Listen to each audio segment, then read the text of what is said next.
ഈ കൊല്ലം നീണ്ടകരയിൽ കാണാതായ യുവാവിനായുള്ള തിരച്ചിൽ ഇപ്പോഴും പുരോഗമിച്ചുകൊണ്ടിരിക്കുകയാണ്. വള്ളം മറിഞ്ഞ സ്ഥലത്ത് ഡ്രോൺ ഉപയോഗിച്ചുള്ള പരിശോധന കൂടി തുടങ്ങിയിട്ടുണ്ട്. കൂടുതൽ കാര്യങ്ങൾ ഷമീർ പറഞ്ഞുതരും. കൊല്ലത്തുനിന്ന് ഷമീർ നമുക്കിപ്പം തത്സമയം ചേർന്നുണ്ട്. ഷമീർ, ഒരു കുടുംബത്തിന്റെയും ഒരു നാടിന്റെയും ഒക്കെ കാത്തിരിപ്പാണ്. ഗൗതം എവിടെ പോയി, ഗൗതമിന് എന്താണ് സംഭവിച്ചു എന്നുള്ളത് അറിയേണ്ടത് നാടിന്റെ അവകാശമാണ്. രക്ഷാപ്രവർത്തനമൊക്കെ അതല്ലെങ്കിൽ ഈ തലത്തിലേക്ക് ആ പ്രവർത്തനങ്ങൾ തുടങ്ങാൻ കാലതാമസം ഉണ്ടായി. 8 ദിവസമാകുന്നു. എങ്കിലും ഇന്നിപ്പോൾ ആരംഭിച്ചിട്ടുണ്ട്. എങ്ങനെയാണ് പുരോഗമിക്കുന്നത് തിരച്ചിൽ?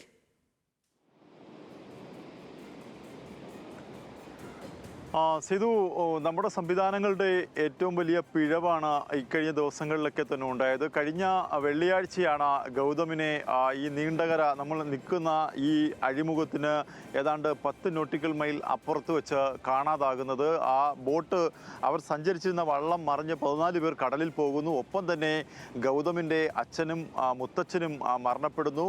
ബാക്കിയുള്ളവർ രക്ഷപ്പെടുന്ന ഒരു സാഹചര്യമുണ്ടായി. ഇതിനുശേഷമൊക്കെ തന്നെ ഇതിൽ തിരച്ചിൽ നടത്തുന്നു എന്ന് പറയുന്നത് അല്ലാതെ ഈ പറയുന്ന ഗൗതമിൻ്റെ മൃതദേഹം കണ്ടെത്താൻ കഴിയാത്തൊരു സാഹചര്യമുണ്ടായി.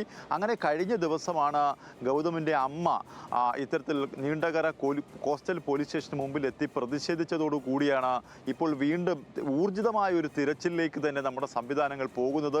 അവരാണ് കഴിഞ്ഞ ദിവസം ആവശ്യപ്പെടുന്നത് ഡ്രോൺ ഉപയോഗിച്ചുകൊണ്ട് തിരച്ചിൽ നടത്തണം.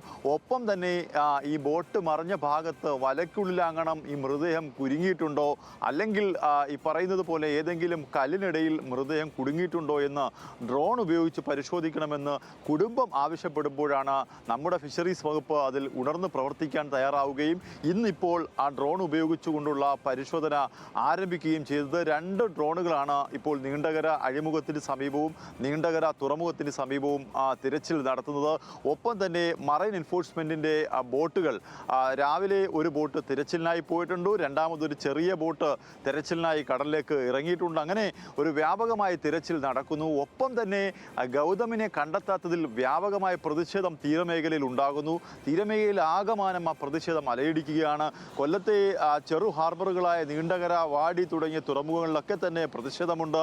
ഒപ്പം തന്നെ ജില്ലാ കളക്ടറേറ്റിലേക്ക് DYFIയുടെ മാർച്ച് നടക്കുന്നുണ്ട്. അങ്ങനെ കേരളത്തിൻ്റെ സൈന്യത്തിന് വേണ്ടി ഈ പറയുന്നത് പോലെ എല്ലാവരും ഒന്നിക്കുന്നു. അവരുടെ ഒരു ആവശ്യം, അവർക്ക് എന്തെങ്കിലും സംഭവിച്ചു കഴിഞ്ഞാൽ ഇക്കഴിഞ്ഞ ദിവസങ്ങളിലൊക്കെ നമ്മൾ പറഞ്ഞതുപോലെ എല്ലാവരുടെയും ആപത്തിൽ, എവിടെ വെള്ളം കയറിയാലും എല്ലാവരുടെയും ആപത്തിലെത്തി ആയിരങ്ങളുടെ ജീവൻ രക്ഷിക്കുന്ന സൈന്യത്തിന് അവർക്കൊരു പ്രശ്നമുണ്ടാകുമ്പോൾ അവരെ വേണ്ട വിധം പരിഗണിക്കുന്നില്ല എന്നൊരു വികാരം തീരത്താകമാനമുണ്ടായി.